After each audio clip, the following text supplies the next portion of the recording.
Hey, it's Greg Burdine, Pastor Faith Baptist Church. Hope you're having a good Wednesday. Got our Wednesday Bible study and prayer time tonight at 7. If you can join us, that'd be great. But regardless, I hope you're having a good day today.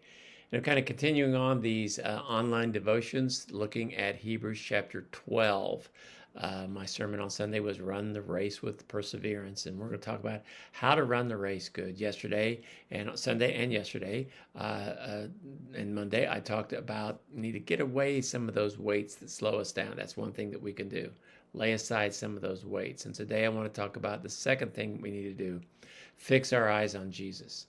Make sure that we're looking at the right place. When my father-in-law had horses, and a lot of times horses, we don't see them as much, but if you got a horse, go down to Shipshewana, you see the Amish, they have blinders so that they can't be distracted.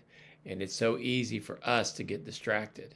It says in Hebrews chapter 12 and verse 2, looking unto Jesus, the author and finisher of our faith.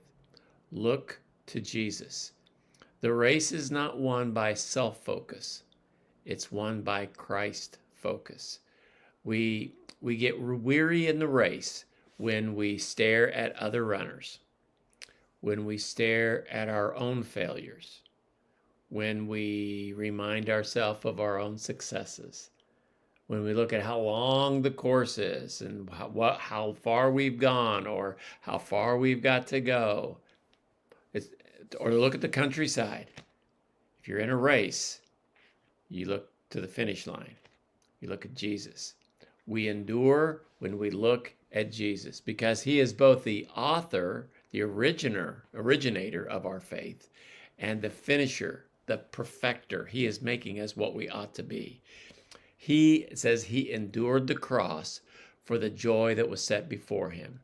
He had his eye on the prize. He knew what he wanted. He wanted to see his Father. He wanted to get the job finished.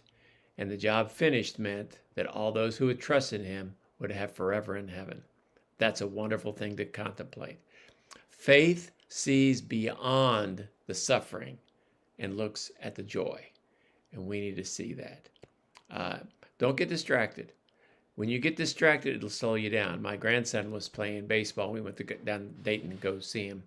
And he was playing. He hasn't played that much. But one of the things he did was he got 2 good hits. And but as he's running to first base, he kept looking over at the third baseman or at the shortstop to see if they caught the ball, to see if they were throwing the ball. And every time he turned, it slowed him down. And I just told him, I says, hey, Evan, when you hit the ball, don't even look where it's going. You just run as fast as you can to first base. Because sometimes it's only a split-second difference between first baseman catching the ball and your foot hitting it. And every time you look, it's going to slow you down. You know what? We need to keep our eyes on Jesus. When we get our eyes off of him and onto somebody or something else, it'll slow us down. Maybe it's just a reminder today. Get your eyes back on Jesus. When you're tempted to quit, shift your gaze from your